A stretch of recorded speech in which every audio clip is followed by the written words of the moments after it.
Si tu tapes sur Google How to learn French, le premier mot qui vient est fast.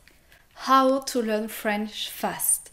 Comment apprendre le français rapidement. Mais est-ce que c'est possible? On en parle aujourd'hui.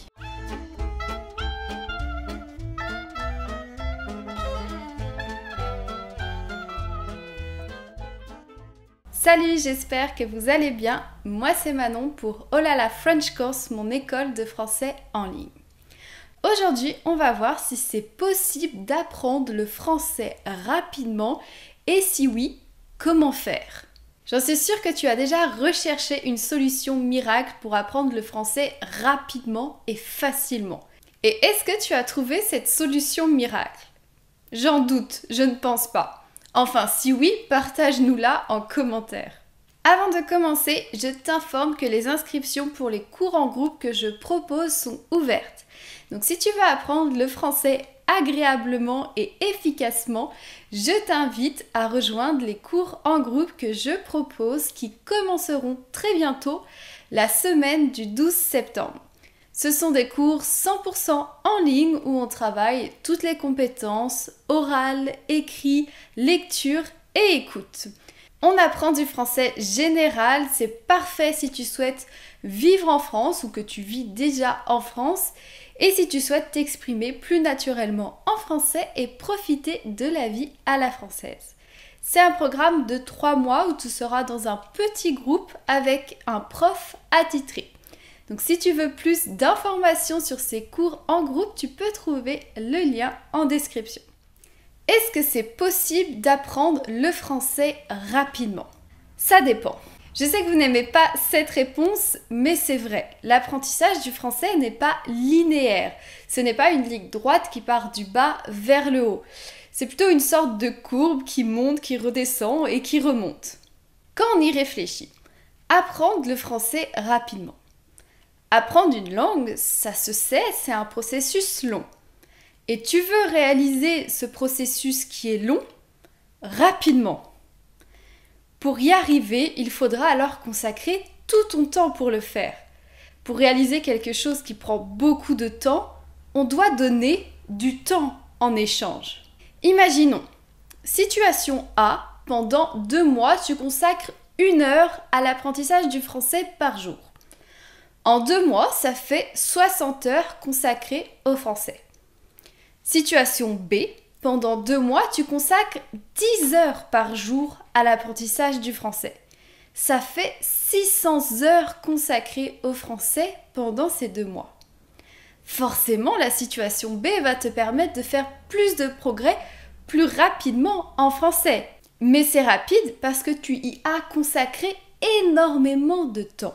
Tu comprends? C'est pas si simple que ça. Donc j'ai envie de dire, oui, c'est possible d'apprendre le français rapidement si en échange tu y consacres énormément de temps. Beaucoup de temps. C'est un échange, c'est un compromis. Donc la première étape pour apprendre le français rapidement, c'est d'avoir beaucoup de temps. Ne t'inquiète pas, si tu n'as pas beaucoup de temps, tu peux toujours apprendre le français, mais ce sera un peu moins rapide. Et encore. Mais ce n'est pas tout. C'est bien d'avoir du temps, mais ce n'est pas tout pour apprendre le français rapidement. Il faut être aussi stratégique. Si tu passes 10 heures par jour à apprendre le français, mais que tu le fais d'une façon non stratégique, c'est inutile. Alors comment être stratégique? Je vais encore te répondre, ça dépend. Ça dépend principalement de ton ou de tes objectifs.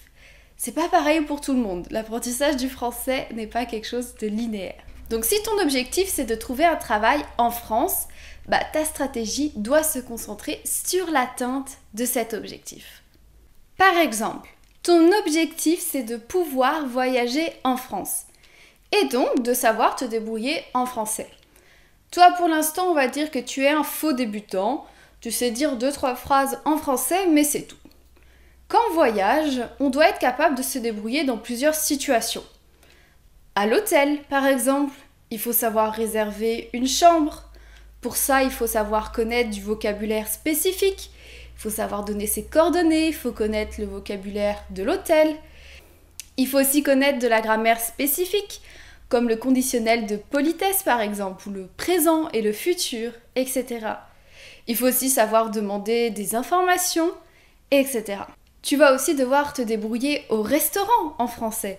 Donc il faut savoir réserver une table au restaurant. Tu dois connaître du vocabulaire spécifique, de la grammaire spécifique pour le faire. Tu dois comprendre le menu, savoir commander, etc.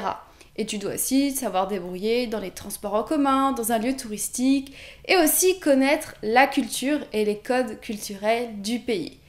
Donc en fait, pour être stratégique, c'est juste un exemple ici et il n'y a pas toutes les informations. Mais pour être stratégique, tu dois faire la liste de toutes les choses, de tout ce que tu dois savoir et connaître pour réaliser ton objectif. Donc je t'invite à faire ça sous forme de carte mentale, donc comme je l'ai fait en exemple, pour que ça soit plus visuel. Alors ça peut prendre un peu de temps pour faire ça, ça va être même un peu long, mais après ça t'aidera à être stratégique et ça va optimiser ton temps et ça t'aidera à progresser plus rapidement en français. Et il manque une chose fondamentale pour apprendre le français rapidement. On a le temps, on a la stratégie et il manque la pratique. La théorie, c'est bien, mais pas sans la pratique. Je trouve important d'essayer d'avoir un équilibre entre tous les types de pratiques. L'oral, l'écoute, la lecture et l'écrit. Mais encore une fois, ça dépend de ton objectif. Si ton objectif est de voyager en France, l'écrit n'est pas le plus important. Mais ça ne veut pas dire que tu dois le négliger. Pour un objectif de voyager en France, je dirais que tu dois consacrer 70% de ton temps à écouter, la compréhension orale, 25% à parler, donc l'expression orale, 5% à lire et à écrire, donc compréhension et expression écrite. Par contre, si ton objectif est d'étudier en France, là c'est différent. On va être plus sur du 25% pour chaque compétence. Et encore, ça dépend de tes études. Donc la pratique, c'est vraiment la clé de l'apprentissage. La théorie est très importante aussi, mais inutile sans pratique. La pratique, ça t'aide à assimiler la grammaire et le vocabulaire, à tester ton français, à vérifier ce que tu maîtrises ou pas et à vraiment t'immerger dans la langue. Alors, en résumé, pour apprendre le français rapidement, il te faut, le plus important, beaucoup de temps. Vraiment beaucoup de temps.